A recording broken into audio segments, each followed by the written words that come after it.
Jean Lukens from Realty Solutions, and I'm going to talk to you about purchasing a home in a common interest community, also known as a planned community or an HOA or a condo association. Most homes in the United States now are built in a planned community. Approximately 25% of existing homes are in planned communities. So when you start your home search, more than likely you are going to come across planned communities. And there are many things to consider when you are purchasing. The first thing is that you don't have a choice. If you're buying a home in a planned community, you must join the association. You do not have a choice. The choice is if you buy a home in the community, you are automatically a member, and you are automatically required to pay the dues and to obey the rules and regulations. The rules and regulations can span many different topics. Some common ones are color themes. You may be able to paint your shutters and doors certain colors, pet size and the number of pets you have, where you place your trash can. Trash can storage is very common in common interest communities. They usually have to be out of sight shortly after trash day. Another very important thing to consider in the rules and regulations is vehicle parking. Many communities do not allow RV, boat, or commercial vehicle parking. So that is something that you definitely want to check out when you're thinking about purchasing a property in a planned community. As I just mentioned, one of the most important things is to learn the rules. I just went over some of them, but ask for a copy of the covenants, conditions, and restrictions for the community. Also the bylaws and the master docs. That is pretty much the essentials of the community, and we'll tell you the rules and regulations. If you find a home in a community, an existing home, especially if that home is bank owned, double check with the management company if there are any compliance issues with that home.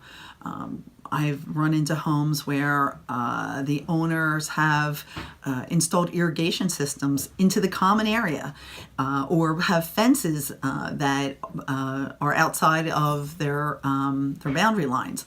So there are things that you want to check out. It could be costly later down the road, so you want to know what exactly you're purchasing and if it's in compliance. Another thing to consider is the environmental practices of the community.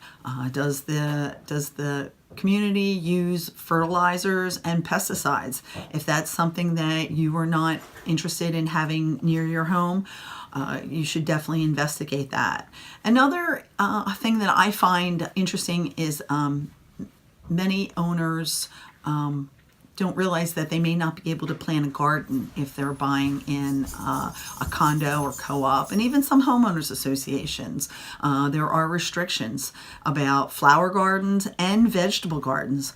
So that's another thing to look into and contact the management company. Another important thing to consider is your own temperament when you are purchasing in a planned community. Are you someone who does not like to be told what to do?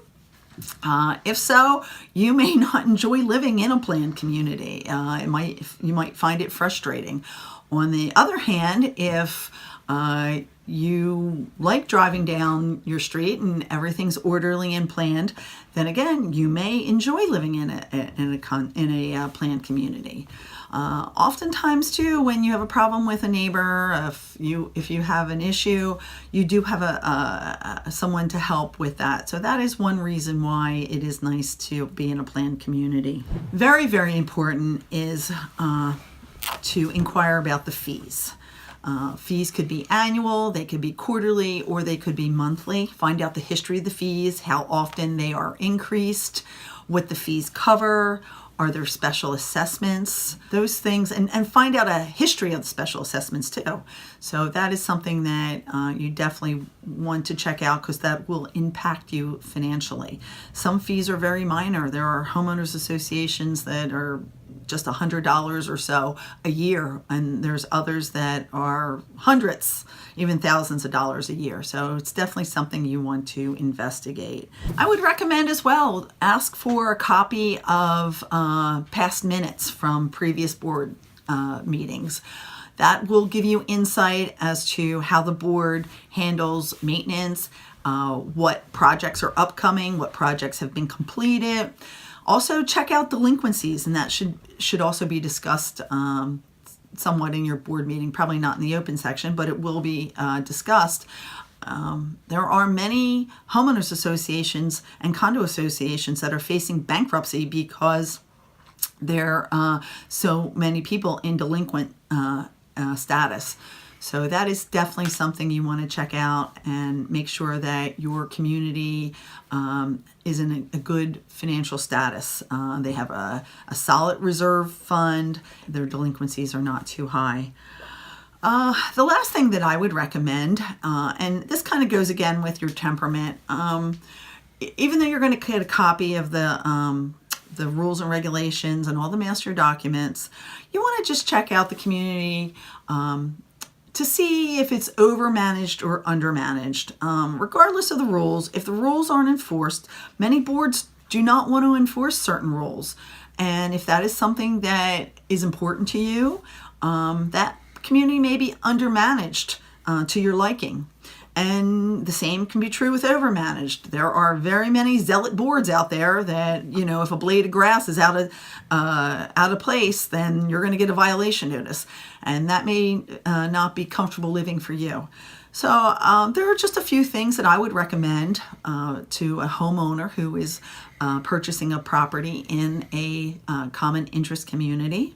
If you have any questions, please feel free to give me a call at Realty Solutions. Contact me here.